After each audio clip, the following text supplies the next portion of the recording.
లక్షల్లో జీతం, అది ఓ పెద్ద ప్రభుత్వ సంస్థలో ఉద్యోగం. ఇలాంటి అవకాశం కోసం ఎదురుచూస్తున్నారా? అయితే ఈ వివరాలు మీకోసమే. ఈరోజు మనం రైట్స్ లిమిటెడ్ నుంచి వచ్చిన ఒక సూపర్ జాబ్ నోటిఫికేషన్ గురించి పూర్తి వివరాలు తెలుసుకోబోతున్నాం. ప్రభుత్వ రంగ సంస్థలో లక్షల జీతంతో ఒక మంచి రెగ్యులర్ జాబ్ కావాలా? కెరీర్లో మంచి గ్రోత్ కూడా ఉండాలనుకుంటున్నారా? అయితే ఈ డీటెయిల్స్ అన్నీ మీకోసమే. రైట్స్ లిమిటెడ్ అంటే Rela India technical and economic service, సింపుల్గా రైట్స్ అని పిలుస్తారు. ఒక పెద్ద జాబ్ నోటిఫికేషన్ ఇచ్చింది.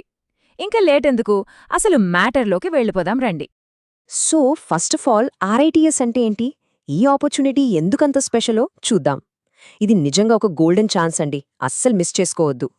ఓకే, రైట్స్ లిమిటెడ్ ఇది మన భారత ప్రభుత్వ రైల్వే మినిస్ట్రీ కింద పనిచేసే ఒక నవరత్న కంపెనీ. నవరత్న అంటే మామూలు విషయం కాదు. దేశంలోనే టాప్ కంపెనీల్లో ఇదొకటి. ముఖ్యంగా ట్రాన్స్పోర్ట్, ఇన్ఫ్రాస్ట్రక్చర్ సెక్టార్స్లో వీళ్లు పెద్ద కన్సల్టెన్సీ అనమాట. సరే, ఇక జాబ్స్ విషయానికి వస్తే ముందుగా ఇంజనీరింగ్ జాబ్స్ చూద్దాం. స్పెసిఫిక్గా పోర్ట్స్ అండ్ వాటర్వేస్ డివిజన్లో ఏమేమున్నాయో తెలుసుకుందాం. వావ్, ఇక్కడ శాలరీలు చూడండి, మైండ్ బ్లోయింగ్ కదా. సీనియర్ మేనేజర్ పోస్టుకి సంవత్సరానికి దాదాపు 24 లక్షలు, మేనేజర్ పోస్టులకే ఏకంగా 20 లక్షలు, ఇంకా అసిస్టెంట్ మేనేజర్కి 16 లక్షల వరకు ఇస్తున్నారు. భలే ఉంది కదా. మరి ఇంత మంచి జాబ్స్కి క్వాలిఫికేషన్స్ ఏంటి చూద్దామా. రిలేటెడ్ ఇంజనీరింగ్ ఫీల్డ్స్లో మాస్టర్స్ డిగ్రీ చేసుండాలి. ఇక ఎక్స్పీరియన్స్ విషయానికొస్తే పోస్ట్ను బట్టి 2 నుంచి 8 సంవత్సరాల అనుభవం అడుగుతున్నారు. ముఖ్యంగా marine structure design, coastal modelling లాంటి ఫీల్డ్స్లో ఎక్స్పీరియన్స్ ఉన్నవాళ్లకి ఇది భలే ఛాన్స్. ఒకవేళ ఇంజనీరింగ్ బ్యాక్గ్రౌండ్ కాకపోయినా డోంట్ వరీ, వేరే డిపార్ట్మెంట్స్లో కూడా కొన్ని సూపర్బ్ వేకెన్సీస్ ఉన్నాయి. అవేంటో ఇప్పుడు చూసేద్దాం. ఇక్కడ చూడండి, మేనేజర్ సివిల్ పోస్ట్కి దగ్గర 20 లక్షల సాలరీ అండ్ అసిస్టెంట్ మేనేజర్ హెచ్ఆర్కు 16 లక్షలు. ఇక్కడ గమనించాల్సిన విషయమేంటంటే హెచ్ఆర్లో ఏకంగా 7 పోస్టులున్నాయి. సో హెచ్ఆర్ ప్రొఫెషనల్స్కి ఇది పండగే. వీటికి కావలసిన క్వాలిఫికేషన్స్ కూడా చాలా క్లియర్గా ఉన్నాయి. మేనేజర్ సివిల్ పోస్ట్కి సివిల్ ఇంజనీరింగ్లో డిగ్రీ ప్లస్ 5 ఏళ్ల ఎక్స్పీరియన్స్. అదే అసిస్టెంట్ మేనేజర్ హెచ్ఆర్ పోస్టుకైతే హెచ్ఆర్లో ఎంబీఏ లేదా పీజీడీఎం చేసి 2 ఏళ్ల అనుభవం ఉంటే చాలు. ఓకే, ఇంత మంచి జాబ్స్ కదా, సెలక్షన్ ప్రాసెస్ ఎలా ఉంటుందో అనే టెన్షన్ పడుతున్నారా? అస్సలు టెన్షన్ అక్కర్లేదు. ప్రాసెస్ చాలా క్లియర్గా, ట్రాన్స్పరెంట్గా ఉంటుంది. అదెలాగో ఇప్పుడు చూద్దాం. సెలక్షన్ ప్రాసెస్లో మెయిన్గా 3 స్టెప్స్ ఉంటాయి. ఫస్ట్ స్టెప్ ఒక రిటన్ టెస్ట్. ఇందులో 125 ఆబ్జెక్టివ్ క్వశ్చన్స్ ఉంటాయి. ఇందులో మంచి స్కోర్ చేస్తే సెకండ్ స్టెప్లో డాక్యుమెంట్ వెరిఫికేషన్ ఉంటుంది.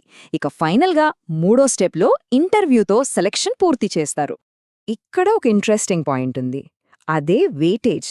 ఫైనల్ సెలెక్షన్లో రిటన్ టెస్ట్కి 60% వెయిటేజ్ ఇస్తున్నారు, ఇంటర్వ్యూకి 40%. అంటే అర్థమైంది కదా, రిటన్ టెస్ట్లో ఎంత మంచి మార్కులు తెచ్చుకుంటే జాబ్ వచ్చే ఛాన్సెస్ అంత ఎక్కువ అన్నమాట. సో దాని మీద బాగా ఫోకస్ చేయాలి. రైట్, ఇప్పుడు చాలా ఇంపార్టెంట్ సెక్షన్కి వచ్చేసాం. అదేంటంటే అప్లై చేయడం ఎలా అండ్ గుర్తుపెట్టుకోవాల్సిన ఇంపార్టెంట్ డేట్స్ ఏంటి, ఆ వివరాలు ఇప్పుడు చూద్దాం. ఒక ముఖ్యమైన విషయం గుర్తుపెట్టుకోండి, అప్లికేషన్స్ కేవలం ఆన్లైన్లోనే సబ్మిట్ చేయాలి. వాళ్ళ అఫీషియల్ వెబ్సైట్ www.rights.comలో మాత్రమే. వేరే ఏ విధంగానూ అప్లై చేయడానికి ట్రై చేయొద్దు. ఒక్క సెకండ్, ఇలాంటి వాల్యుబుల్ జాబ్ ఇన్ఫర్మేషన్ అస్సలు మిస్ కాకూడదంటే ఏం చేయాలో తెలుసా? తప్పకుండా మా ఛానల్కి సబ్స్క్రైబ్ చేసుకోండి. ఈ సమాచారం యూస్ఫుల్గా అనిపిస్తే ఒక లైక్ కొట్టండి. అలాగే జాబ్స్ కోసం వెతుకుతున్న వాళ్ళకి షేర్ చేయండి, వాళ్ళకు కూడా హెల్ప్ అవుతుంది. ఇంకా ఎలాంటి జాబ్ అప్డేట్స్ కావాలో కింద కామెంట్స్లో చెప్పండి. అండ్ మోస్ట్ ఇంపార్టెంట్, ఆ బెల్ ఐకాన్ని క్లిక్ చేయడం అస్సలు మర్చిపోవద్దు. అప్పుడే మేం పెట్టే కొత్త అప్డేట్స్ వెంటనే మీ దాకా వస్తాయి.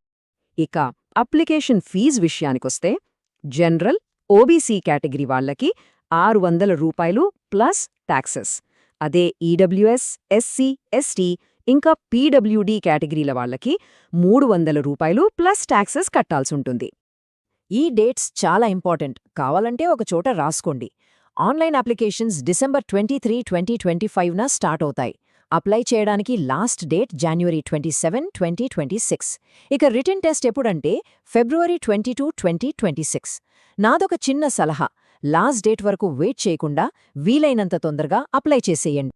సో ఫైనల్గా ఒక మాట, చూడండి, ఒక ప్రభుత్వరంగ సంస్థలో, అది కూడా నవరత్న కంపెనీలో జాబ్ రావడం అనేది లైఫ్ చేంజింగ్ ఆపర్చునిటీ.